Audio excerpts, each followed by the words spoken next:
अच्छा सर ये बताइएगा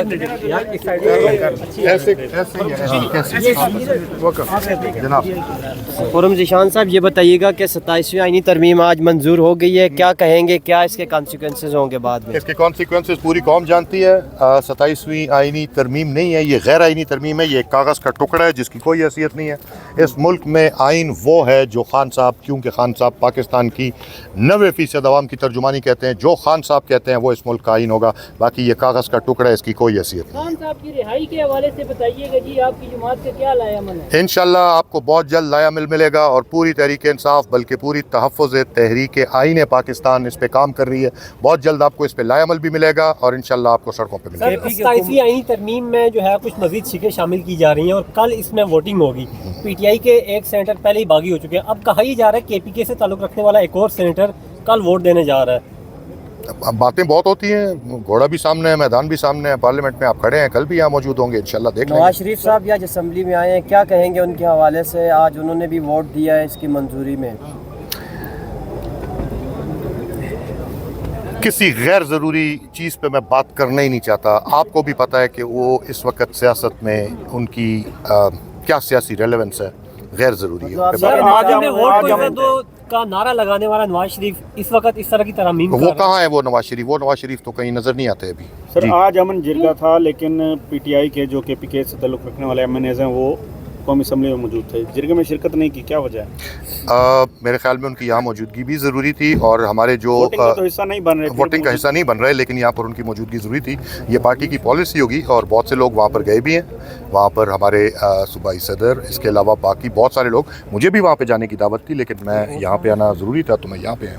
तो ये पार्टी ने अपनी रिस्पॉन्सिबिलिटीज़ जो है तो बांटी हुई है। कोई प्रोटेस्ट कॉल इंशाल्लाह बहुत जल्द पीटीआई प्रोटेस्ट कॉल करने की बात कर रही है, दूसरी जानिब फैसल वाउडा ये कह रहे हैं कि इस मरतबा भी पहले जैसा फेंटा लगेगा। मैं आपको अभी भी कह चुका हूँ कि ये घोड़ा भी यही है, मैदान भी यही है। पीटीआई को पहले कब रोक सकें जो अब रोकेंगे? ये क्या किया था इन्होंने? गोली चलाई थी, गोली चलाएंगे, क्या करेंगे? टैंक लेकर आएंगे, बमबारी करेंगे, जहाज़ों से बम गिराएंगे अपने लोगों पे। क्या करना बाकी है इनके पास? हम आएंगे और दुनिया की इंशाल्लाह कोई ताकत हमें नहीं रोक सकती। सर हमेशा से पीटीआई के जो लोग हैं जो सपोर्ट करते हैं पार्टी को, सर हमेशा से वही शिकवा करते हैं कि लोग निकल आते हैं, हमेशा से लीडर्स गायब हो जाते हैं। डी चौक में हम कवर कर रहे थे, कुछ लीडर्स यहाँ पे पहुँचे, वो भी बस हाजिर लगा के निकल जाते थे। सर क्या इस बार कोई लाएमल तब्दील होगा? लीडर्स खुद पहुँचेंगे या खाली आवाम पहुँचेगी? सर देखें जी, लीडर तो एक है इमरान खान, बाकी सारे के सारे मुझ समेत हम खान साहब के वर्कर्स हैं। ठीक है, तो ये तफरीक आप लोगों की नज़र में होगी, मेरी नज़र में ये कोई तफरीक नहीं है। एक ही लीडर है पाकिस्तान में जिसका नाम है इमरान खान। पहले भी लोग निकले हैं, जिसको आना होगा वो आएगा और इंशाल्लाह खान साहब जब कॉल देते हैं तो पूरा पाकिस्तान निकलता है, दोबारा से निकलेंगे। सर ये बताइएगा, सुहेल अफरीदी के आने के बाद कारकुनों में एक नई होप पैदा हो गई है, वो समझते हैं कि खान साहब की रिहाई में ये अहम किरदार अदा करेंगे। आप क्या समझते हैं, सुहेल अफरीदी साहब कोई कॉल दे सकते हैं या खान साहब की रिहाई के हवाले से इतना कोई बड़ा कदम उठा सकते हैं?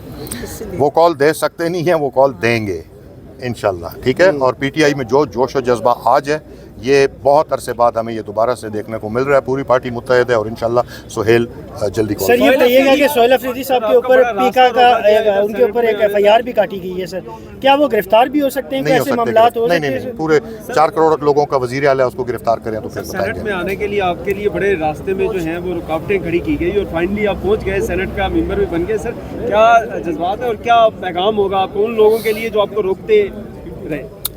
जिन लोगों ने रास्ता रोकने की कोशिश की है, मैं चाहता हूँ उन्हें अल्लाह ताला और हिम्मत दे, तगड़े हो जाएं।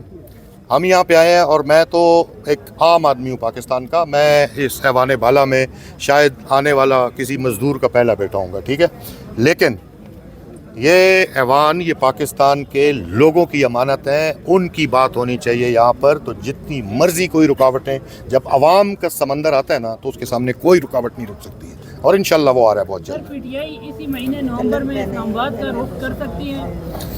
ये तो जो स्ट्रेटजी की बातें हैं वो इंशाल्लाह जब उस पर पार्टी की तरफ से बाज़ाब्ता ऐलान होगा तो आपको पता चलेगा, लेकिन तहरीक इंशाल्लाह शुरू होने जा रही है इंशाल्लाह।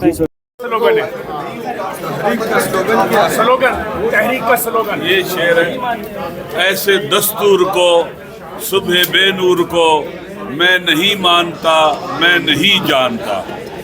तो ये तो शहबाज शरीफ भी पढ़ता था, क्या कहते हैं खान साहब शहबाज शरीफ आप ये दो तो बहुत से लोग कुरानी आयतें भी पढ़ते हैं और उसके बाद उसके खिलाफ काम करते हैं। करीम की पहली आयत अगर ऊपर अलिफ लाम मीम, पहली आयत, दूसरी आयत, तीसरी आयत। तीसरी आयत में अल्लाह पाक कहते हैं कि बाद लोग कलमा बोलते हैं लेकिन वो मुसलमान नहीं है। खुदा खुद कहता है वो मुसलमान नहीं है, उनके दिल की बात कुछ और है, मुंह में कुछ और कहते हैं। और जब उनसे कहा जाता है कि फसाद मत फैलाओ, कहते हैं हम बड़े शरीफ लोग हैं। ये उन बात वो एक माइक पे आ जाते हैं, वो आप तो वो प्यार आप उनसे करें। ये ना सर आप यहाँ प्रेस कॉन्फ्रेंस करते रहे और फवाद चौधरी इमरान खान साहब को रिहा। अच्छी बात है, अच्छी बात है। इमरान खान को रिहा होना चाहिए जिसके थ्रू हो जाए।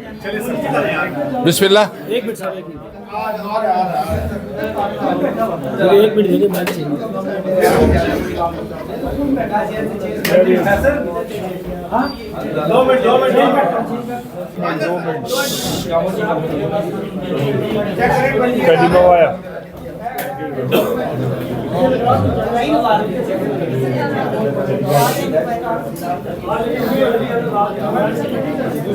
दोनों जगह एक ही मसला है, दोनों कह रहे हैं सेनेट में भी ये इशू है।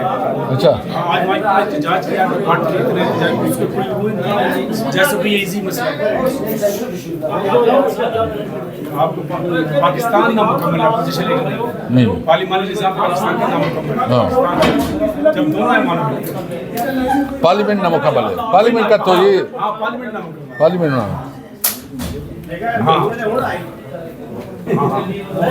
वो लोग माफ करने के 3 बजे सब चले चले चलो। अच्छा सब बिस्मिल्लाह कर लेते हैं वो बातें जो लोग सुनना शायद पसंद नहीं करते। इरफान उल हक सिद्दीकी साहब वाज अ ब्रिलियंट पर्सन। एक प्राइमरी के उस्ताद से लेके इंसान अगर वाइस चांसलर तक जाता है तो इस इंसान में कुछ होगा।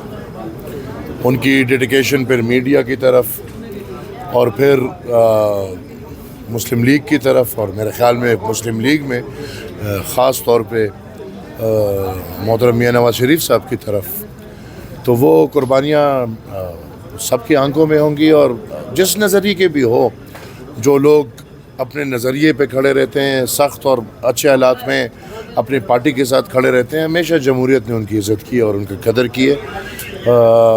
इन्होंने भी अपनी सख्तियाँ भी गुजारी। पिछले अदवार में आपने देखा कि कलम पकड़ के हाथ में हथकड़ी लगी हुई थी, और अफसोस है इस निज़ाम में ये सब कुछ देखना पड़ता है। लेकिन आज के दिन हम सेनेटर साहब को याद करने के सिवा क्या कर सकते हैं। ये दुआ करेंगे कि अल्लाह उनको जन्नत नसीब फरमाए, अल्लाह उनके तमाम तर ख़ानदान, उनके पार्टी वाले, तमाम तर अफसरदा लोगों को सब्र अता फरमाए, और अल्लाह उस घर को मज़ीद मुश्किलात से दूर रखे।